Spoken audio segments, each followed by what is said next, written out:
You are listening to Stories from the Field by the Institute for Education Innovation, hosted by me, Doug Roberts. Welcome to Stories from the Field, the Superintendent podcast. I'm Doug Roberts, and I'm so glad to have with us here Dr. Melissa Dandy Walker, who is a digital learning specialist in Atlanta Public Schools. Thanks for coming up to Chicago and being with us here. Oh, my pleasure to be here. And welcome. Thank you. You're now family, because we use the hashtag awesome. IEI family. So I'm excited. And that's because it's all about community and mentorship. And I want to talk a little bit with you about kind of how you mentor and how you have been mentored. But maybe first, can you just tell us a little about the role of digital learning specialists in Atlanta Public Schools, and what does your work look like? So in Atlanta Public Schools, in the Department of Instructional Technology, which is part of the Office of Instructional Technology. So the Office of Instructional Technology has Department of Instructional Technology, Media Services, Atlanta Virtual Academy. And for the Department of Instructional Technology, we have a director, 4 digital learning specialists, math, science, English, social studies. I'm the blessed mathematics. Okay. And then we have 16 educational technology specialists. Okay. And so my job is I'm a liaison between instructional technology and the math coordinators, but I also lead projects. Great. So one of my babies was the technology fair, which we renamed the Technology and Innovation Competition, just to make it sound a little better, but it is. And also I brought with Google recently to Atlanta Public Schools. I'm really excited about that. It's supposed to be just for our students. I asked if we could include our teachers, our parents, and our alumni, and Google agreed. So it's just a little gift to the community. That's great. Great. Well, and you've been at Atlanta Public Schools? I've been at Atlanta Public Schools for 13 years. I got there in August of 2012. Nice. Is this your first time at district office, or have you had other roles? No, before that, I was in DeKalb County. I was a professional learning coach.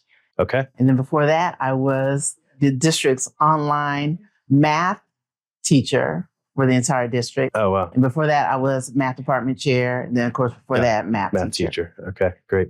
What was your favorite math subject to teach? Oh, my gosh.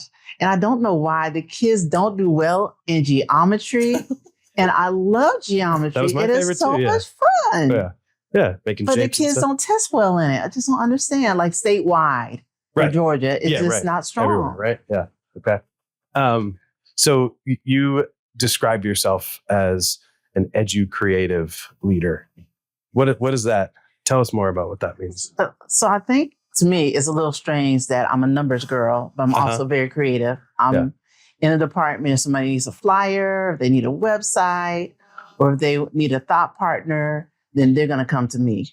And so I used to call myself Flyer Girl when I first got to the department, because that's all they wanted was, for all of our initiatives, we brand them. Yeah. So we give them cute names. Then, of course, we have a flyer. We might have a website. Mm-hmm. And so that's me. And I thoroughly enjoy it, as much as I enjoy math, actually. Right. So just bringing that kind of creative flair to the math work and other work. Yeah. We have somebody on our team who makes our flyers. I don't think I'm going to call her the flyer girl, though. I don't think that was Whitney. You're not the flyer girl, but thanks for all you do, Whitney. We appreciate you. So we're here to talk about leadership and to build relationships nationally between superintendents and other district leaders. That's why, we've got our superintendents are mostly our teachers today. But that's because our membership have asked us to give more opportunities for us to pay forward the great mentorship we've all received to be in our seats. Yeah. So tell me a little bit about what great mentorship has looked like for you, both to receive and to give. And maybe you have a story or two about a great mentor in your career. We'd love to hear it. So I will say that almost as soon as I started teaching, I became a teacher support specialist, mentoring other teachers. And I wasn't even supposed to be able to get the certification, because you had to be 5 years as a teacher. Yeah. And I had only taught for 3 years. Right. But it's something that I love to do. I love growing others. And I think in order to help kids, if you help a teacher, Yep. If they have a classroom of 20 kids, you've actually helped 20 kids. If they're high school like me and had 150 kids, now you've actually helped the experience of 150 kids. Mm-hmm. And I love growing people. And so I start with me being a mentor because there's something I do naturally and it's something that I really enjoy. Mm-hmm. I love speaking positivity. I love speaking goodness and growth into other people Mm-hmm. and letting them see things about themselves that they may not see. Right. In our district, Atlanta Public Schools is a Gallup's strength district. Mm-hmm. And I love it so much and I believe in it so much. I became a certified Gallup Strengths coach. And so I coach teachers across the district. Oh, great. And they're always surprised at what an outsider can see in them. But I just love helping people with their next. And especially if it has to do with kids, because in school districts, it's all about little Johnny in that classroom and what we're doing for little Johnny to help him on his journey, whatever that is, and whether it supports. But teachers need to be supported so that they can support the kids. Me being mentored, my favorite mentor is one that I had in my previous district, and her name is Pamela Benford. Oh, good. Shout her out. Oh my gosh. I love her so much. Thank you. Yes. And I am not an auditory person, but the very first time that we met her, one of our beloved assistant principals had just had a heart attack. Oh gosh. And so she survived, but she couldn't do the job anymore. It was too stressful. Mm-hmm. So Pamela Benford came in and we're like, who is this lady? And the very first time she met us, she said, the only thing I ask is that you never allow a child to suffer over something you have the power to change. Oh my gosh, that just touched me. And I remembered it and I don't remember much. And so I became close to her and I was her shadow. She eventually became assistant superintendent for DeKalb County. And great. she is just good people. Is she there now? No, she's retired now. Oh, good for her. But I still have her on speed dial.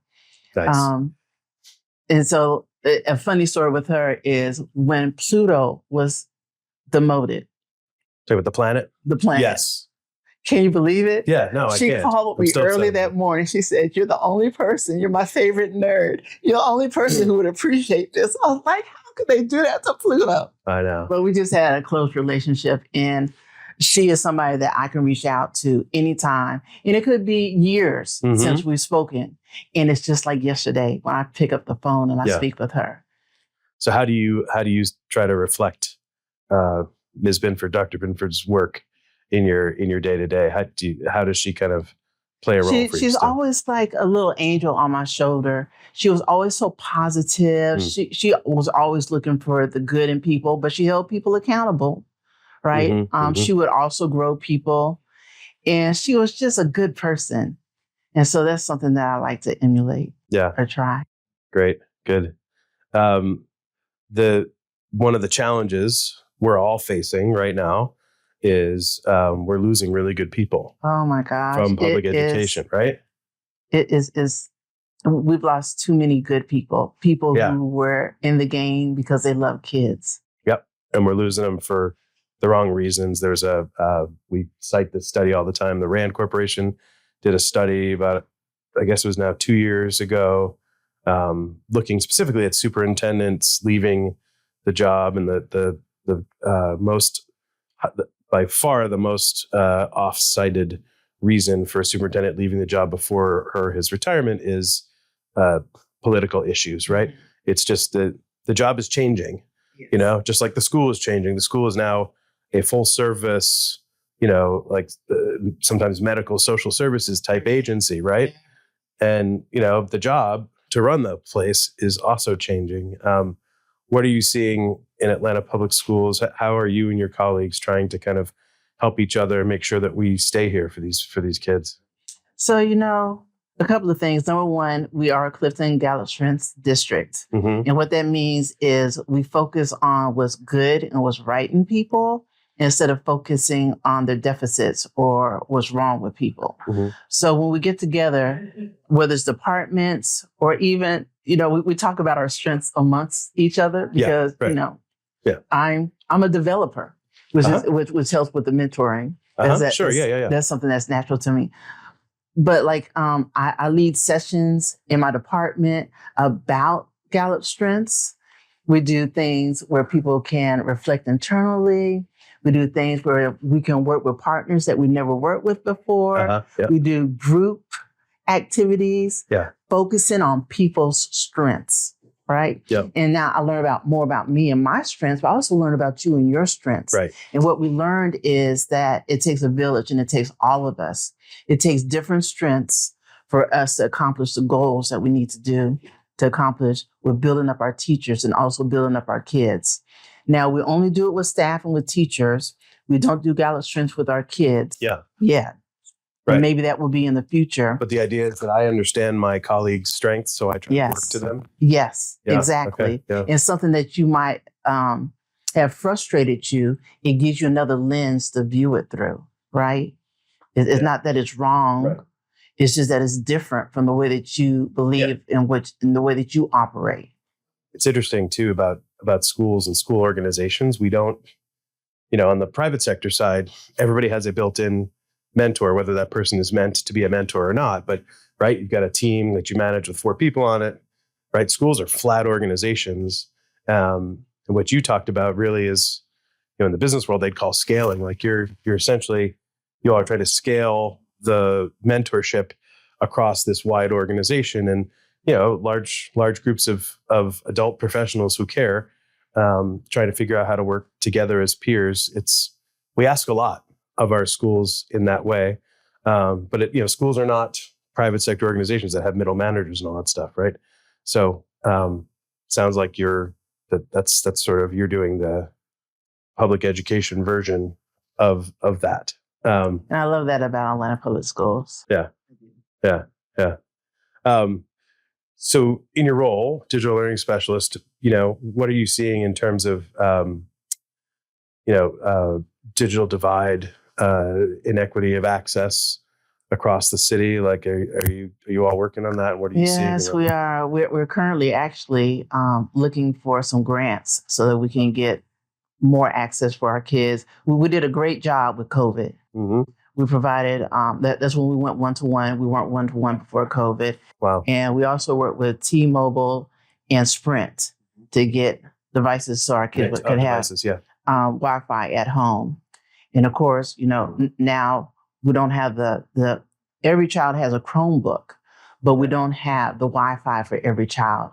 Okay. So that is something that we are currently working on, and prayers up that we can get it, because we do want equity across the district for all of our kids. And of course, some kids have it from home, but not all kids. Right. And I'm sure most cities still have Wi-Fi deserts, right? Which is just, it's amazing to think about. It's hard to think about, I think, when we see so much connectivity everywhere, that there are students who live in homes where it's tough to get access to the internet. It's, talk about starting with one hand tied behind your back, right? Yeah, so we're trying our best. Yeah.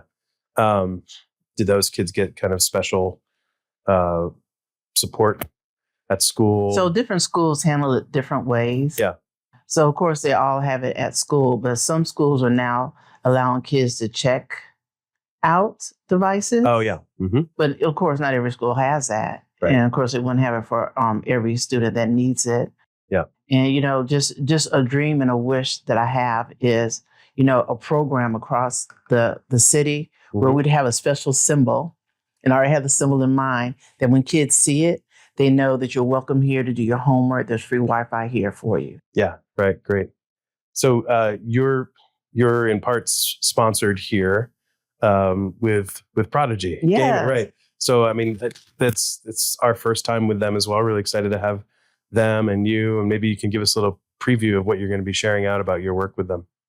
Well, Prodigy asked me to be part of a chat later on today. Yeah. But I love Prodigy because Prodigy is, I'm going to use the word magic, and I don't know if that's the right term with kids. Uh-huh. Kids think they're playing a game.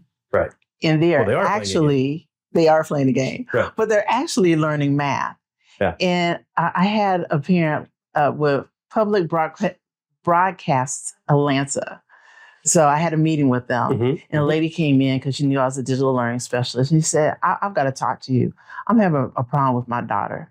She has this game that she won't get off. I'm like, oh, what's the game? She said, Prodigy. I said, ma'am, you're good. She is playing math and she doesn't know it. Yeah. And I have a similar story. When I was younger, my parents bought me and my brothers, but it really turned out to be for me, a speak and spell. Oh, yeah. Now in the title, it says speak and spell. Yeah. As a child, I didn't know anything about speak and spell. Right. I knew I was playing a game. Yeah. And I loved it. I loved it so much my brothers couldn't use it. Yeah. And I loved it so much that I won a spelling bee for my class that year. Right. And I was surprised. Yeah. Not even understanding that I've been speaking and spelling with this game, with the but it device, was just a game for me. And Prodigy is like that. I test out because I'm that mom. I have two sons. Mm-hmm. So I tested out Prodigy with my son, who's technically at the time older than 8th grade. He might have been 9th grade. Yeah. He was in there battling and having the time of his life. That's great. I love games like that. Yeah. And but you're seeing results in yes math for all kids, for certain kinds of kids. How do you guys okay, so the way Prodigy works in Atlanta Public Schools, there are kids that play it on their own, and then there's kids who teachers use Prodigy. Yeah. So we're getting it both ways, because what we wanted to do was make sure that if I'm a kid and my teacher's not using Prodigy, that I can't use Prodigy. So we use ClassLink, and we rebranded it as my backpack. And so we push Prodigy out through ClassLink. Through ClassLink, yes. So our kids are able to access Prodigy. And we have teachers that ride or die with Prodigy. They love it so much. Yeah. And is it one of many options? Yes.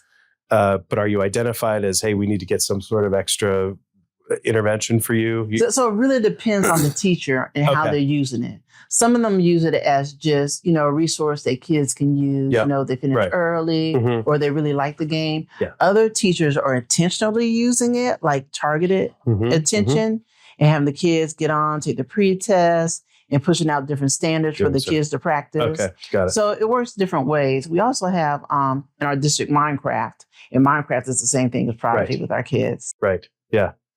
Great. Okay. So I guess maybe we can finish up with, I think we always want to encourage people to go and find somebody to mentor or coach, find somebody. What advice could you give for somebody who's feeling like they're not doing enough mentorship for their peers or colleagues? How do you engage that conversation? How do you find somebody who might want to learn from you? For me, it's easy. I'm always mentoring people. Yeah. And my mentoring might not be explicit and overt, but I'm watching people and I'm telling people what they do good, what they're good at.